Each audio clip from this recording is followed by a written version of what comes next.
Bonjour à toutes et à tous, ravi de vous présenter cette nouvelle émission 100% Quintet. Le Quintet qui va retrouver l'hippodrome de Longchamp après celui de dimanche, place à celui de jeudi 18 avril, dans le prix de Marly, donc à Paris-Longchamp. C'est un handicap pour 3 ans. Traditionnellement, les plus difficiles à déchiffrer sur la distance réduite de 1300 mètres. On va avoir des conditions de terrain quand même bien assouplies, parce qu'il y a eu plusieurs giboulées sur la région parisienne ces jours-ci.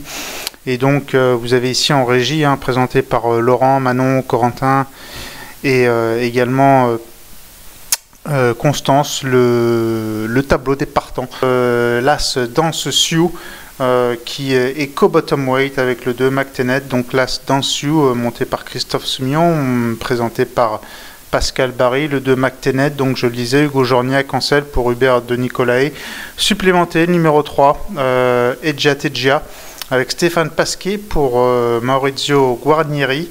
On a ensuite le numéro 4, Caléo Creek, Aurélien Lemaître et Sophie Lancelot, qui est très habile avec les sprinters. Le numéro 5, Ali, Sylvain Ruiz pour Pia Brandt, qui va présenter 2 concurrents. On enchaîne ensuite avec le numéro 6, 13e, Hugo Beignan en selle pour André Fabre, un concurrent qui va essayer de se racheter suite à sa dernière 8e place. Le numéro 7, Jojo Junior, qui nous vient du sud, présenté par Patrice Cotier, monté par Marvin Grandin. Le 8, Mamôme avec Marie Vélon.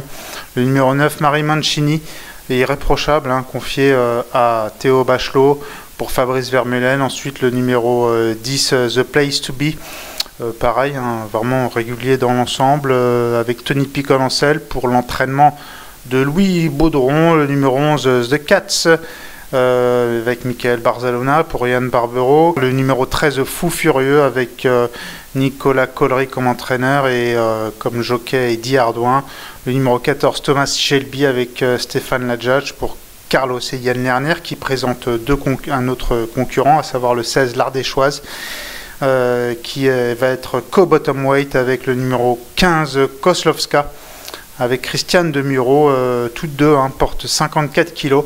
Et Koslovska, c'est l'entraînement de Pia et Joachim Brandt. Voilà pour la présentation des concurrents de ce quintet. Il est l'heure maintenant de faire le papier de cette course pour sprinter de 3 ans.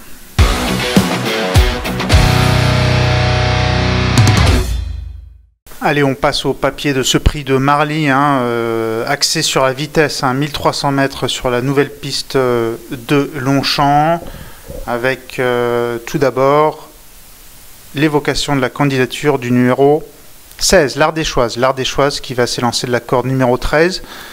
C'est une femelle, une pouliche qui a un profil intéressant. Elle a couru sur 1300 mètres, 1400 mètres, 1500 mètres, 700 mètres. Elle fait preuve d'une régularité sans faille. Au cours de ses 4 sorties, elle a terminé 3e, 3e et 2e. 2e justement en dernier lieu, c'était à ce niveau, c'était très bien. Dans le prix des 4 glacières, le 18 mars, vous la voyez ici à Chantilly. Les conditions certes étaient très différentes, puisque c'était la PSF, 1400 mètres PSF. Et vous la voyez ici, l'Ardéchoise a été vite derrière le groupe de tête. Et elle a très bien tenu sa partie jusqu'à la fin, échouant de peu pour terminer 2e, prendre donc l'accessite d'honneur pour son premier essai au niveau des quintets. Donc ce qui est bien, c'est qu'elle a l'expérience des quintets déjà. Par contre, elle va s'élancer de la corde numéro 13. Bon, ça je suis pas inquiet parce que c'est une pouliche qui est capable d'être vite en jambes. Donc à mon avis, elle va occuper, elle a les moyens d'occuper une bonne place en partant bien. En revanche, pour moi, ce sera quand même un peu tout ou rien. C'est pour ça que je la glisse en tête, parce qu'au niveau du terrain, bon, pour l'instant, elle n'a couru que sur PSF. Et au niveau du terrain, bon, quand on regarde ses origines, c'est quand même beaucoup d'origines de bon terrain, aussi bien du côté paternel que maternel. Donc je pense que, évidemment, si Carlos et Yann Lerner l'alignent dans ce type de terrain qui s'est vraiment bien assoupli jeudi, c'est qu'ils jugent la pouliche capable de bien s'en sortir. Mais bon, on demande à voir quand même, donc c'est pour ça qu'à mon sens, je le répète, ce sera tout ou rien. Passons maintenant au numéro 10, The Place to Be, un concurrent qui me plaît bien, qui va s'élancer de la corde numéro 4, donc ça c'est bien, hein, c'est un avantage sur ce parcours réduit. C'est un concurrent qui a couru 4 fois sur gazon, une fois sur PSF, c'était un petit peu moins bien passé, mais les 4 fois sur gazon c'était très bien, hein, 4e premier, 4e deuxième, complètement irréprochable, hein, sur des terrains collants, souples, très souples et lourds. Donc l'aptitude est vraiment là. On va regarder une course référence le concernant, c'était le 3 avril à Salon de Provence, dans le prix Le Vénard, où The Place to Be va terminer deuxième. Et sur, on va dire, hein, sur une 4e ligne en dedans, The Place to Be a progressé ainsi dans le parcours et décalé à l'entrée de la ligne droite. Elle s'est bien allongée jusqu'au bout, cette pouliche de 3 ans qui est donc présentée par Louis Baudron. Attention à cette The Place to Be qui peut causer une surprise à belle cote en plus à mon avis. On va passer maintenant au numéro 1, l'As Danse Sioux, présenté par Pascal Barry, la corde numéro 11. Bon là c'est pareil, hein, c'est quand même une corde à extérieur, mais là non plus ça ne m'inquiète pas trop, parce que Danse Sioux est une pouliche qui est très vite en jambes, hein, elle l'avait prouvé à maintes reprises l'an dernier à 2 ans, une solide expérience, donc ça c'est bien. Pour sa rentrée, elle a terminé première, ça aussi c'est bien, ce qui prouve que ça s'est bien passé, le cap de 2 à 3 ans. C'était donc le 11 mars au Mans, sur l'hippodrome du Mans, le prix de l'hippodrome de Tours-Chambray, 1400 mètres.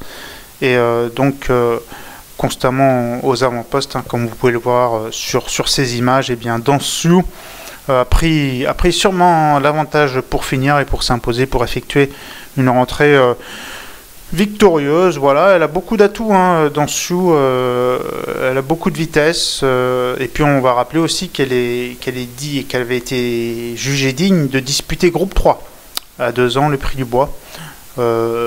Mais si vous regardez l'ensemble de sa carrière, c'est une concurrente vraiment très sérieuse. On va passer maintenant au numéro 9, Marie Mancini, qui va s'élancer de la corde numéro 9 également. Bon, Marie Mancini, elle a un profil intéressant. Tout d'abord, une statistique la concernant, 100% de réussite dans les 4 premières 6 sorties. C'est vraiment très bien. Elle compte de mémoire 2 victoires, un accessite d'honneur et 3 quatrièmes places. Aussi, elle a la particularité d'avoir couru en terrain très souple, en terrain très lourd et sur la PSF.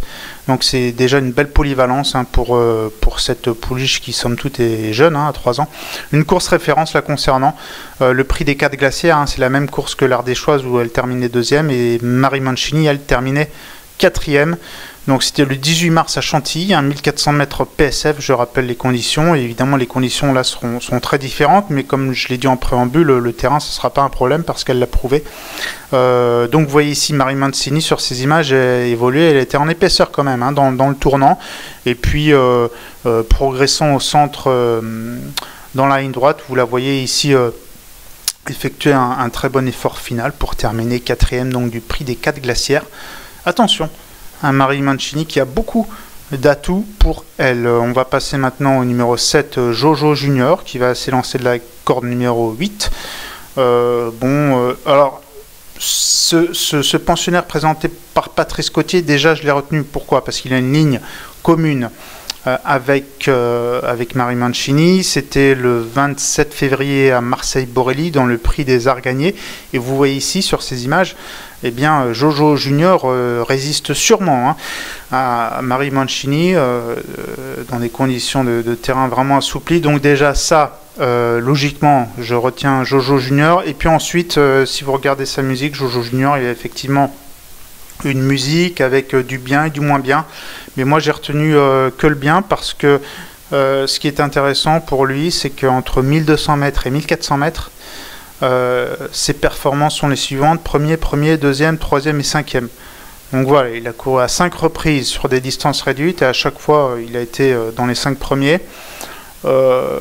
C'est un concurrent qui évidemment va faire le terrain, qui a vraiment beaucoup d'atouts pour lui, et là aussi il sera belle cote, je pense. Donc attention à ce numéro 7 Jojo Junior. Il est donc maintenant l'heure de passer traditionnellement, comme vous le savez, à notre choix.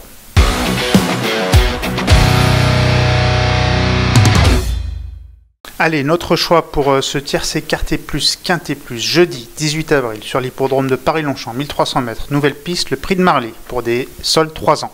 En tête de ma sélection, le numéro 16, l'Ardéchoise, suivi du numéro 10, The Place to Be. En troisième position, je glisse le l'As Dance Sioux. En quatrième position, je glisse le numéro 9, Marie Mancini. Et en cinquième position, le numéro 7, Jojo Junior. Passons maintenant au traditionnel conseil de jeu. On va se diriger dans la deuxième course de la Réunion, une course intéressante, c'est le prix Machado. C'est une course qui sert très souvent de préparatoire à la poule d'essai des poulains. Et je vais donc parler d'un poulain justement qui est engagé dans la poule d'essai, mais on n'en est pas encore là, mais c'est quand même une preuve de son estime que lui accorde son mentor Gianluca Bietolini. C'est le 207, Grandson of Calix. Grandson of Calix qui compte 4 sorties, donc ça c'est bien, il a de l'expérience, et moi j'ai toujours tendance à préférer les éléments ayant de l'expérience lorsque les terrains sont bien assouplis ou pénibles. Donc 4e, 1er, 4e, 2e pour ce Grandson of Calix. Dernièrement, à Bordeaux, pour sa rentrée, il a terminé 2e, derrière un élément qui est environ en valeur 40, donc déjà c'est un bon témoin. C'était 1400 mètres. Et là, Gianluca Bietolini le rallonge sur 1600 mètres. Il faut y voir un signe. Je pense qu'effectivement, ce poulain sera mieux sur 1600 mètres. Et puis également, c'est un poulain qui a terminé 4e du prix Roland de Chambure. Pas si loin que ça de Zabiari. Donc ça peut suffire pour ce prix Machado qui est ouvert. C'est une course ouverte. Il n'y aura pas d'épouvantail à mon sens, même s'il y aura des chevaux très joués, notamment le poulain d'André Fabre, mais Grandson of Calix évolue ici dans une course où il n'y a pas d'épouvantail à mon sens. En plus, il aura la corde numéro 1, donc ça c'est bien à l'intérieur, puisque le terrain, il n'y a pas de problème, ça il l'a déjà fait par le passé, il a gagné en terrain très souple à Saint-Cloud. Et voilà, beaucoup d'atouts pour ce Grandson of Calix, qui en plus, à mon avis, sera vraiment à très belle cote. Très belle cote, je ne sais pas, mais belle cote, oui. Donc la montre de Théo Bachelot. Voilà, beaucoup d'atouts pour lui, pour ce numéro 207 Grandson of Calix. Merci beaucoup pour votre fidélité, comme toujours. Merci de cette confiance que vous nous renouvelez semaine après semaine, mois après mois. Et merci encore pour cette fidélité qui est la vôtre. Plus de 155 000 abonnés sur la chaîne YouTube de Paris Turf. Également, n'hésitez pas à consulter notre site internet, toutes les rubriques nécessaires à l'élaboration de vos jeux, ainsi que des interviews des professionnels, et puis évidemment votre quotidien chez votre marchand de journaux. Merci beaucoup et on vous souhaite bonne chance. Au revoir.